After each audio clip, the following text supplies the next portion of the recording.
بسم الله الرحمن الرحیم. به کانال شستون بلوچ مدیا خوش آمدید.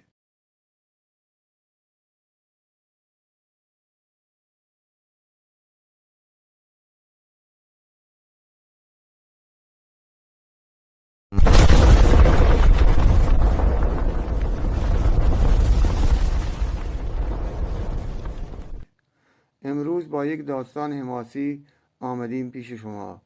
داستان مردی که نامش در دل بلوچستان فریاد آزادی شد. در دل بلوچستان روزگاری که ستم محلی با چراغ سبز استعمار جان مردم را به لب رسانده بود، میر کمبر از روستای دهان قد علم کرد. جوانی که بزرگیش نه استوار که از جنس مهربانی و دلیری در میدان بود. این قصه همان مرد است، از لبخند پدر تا شهادت در باران سودیچ. اگر می‌خواهید بدانید سرنوشت این قهرمان چه می‌شود و چطور نامش برای همیشه در بلوچستان ماندگار شد، تا آخر ویدیو با ما همراه باشید.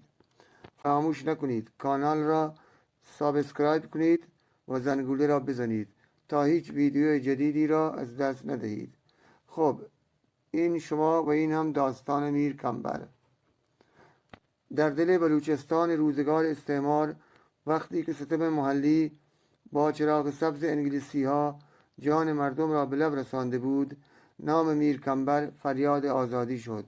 جوانی از روستای دهان که بزرگیش نه استوار که از جنس مهربانی و دلیری بود. این روایت قصه همان مرد است، از لبخند پدر تا شهادت در باران سودیچ.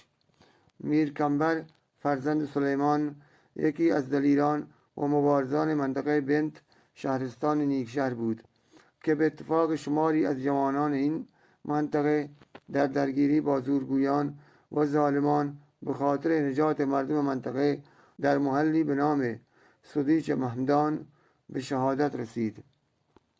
ایرج افشار سیستانی در کتاب بلوچستان و تمدن دیرینه آن داستان میر کمبر را در صفحه 392 توضیح داده است. در روستای دهان از توابع بخش بنت شهرستان نیکشهر مردی به نام سلیمان زندگی می کرد. او فرزندی به نام میر کمبر داشت. کمبر بچگی جسور، دلیر و مهربان بود. چون به سن جوانی رسید، خصلت انسان دوستی، آزادگی و مهربانی او مشهود شده و مردم به وی دلبستگی و ایمان پیدا کردند. کمبر همیشه طرفدار و حامی فقرا و مردم بی‌بضاعت بود و در غم و شادی آنان نیز شریک بود. در این هنگام بلوچستان تحت نظر دولت انگلیس اداره می شد و شخصی به نام مهراب سردار سراوان بود و سرپرستی فوجی را که زیر نظر دولت انگلیس خدمت می کرد نیز بر عهده داشت. وقتی مهراب و تفنگچیانش به حوالی بنت آمدند و روستای ملوران را غارت کردند و تعدادی از دختران و زنان آن روستا را نیز اسیر کردند، اهالی روستای مذکور نزد میر کمبر رفتند و از وی کمک خواستند. کمبر بران شد تا به جنگ مهراب رود و ضمن پس گرفتن اسرا وی را نیز گوشمالی سختی بدهد. کمبر عده‌ای از جوانان و نزدیکان خود را مسلح ساخت و آماده مبارزه با قوای خائن مهراب شد. پس از فارغ شدن از کار تجهیز جوانان به خانه رفت تا با پدر و مادرش خداحافظی کند.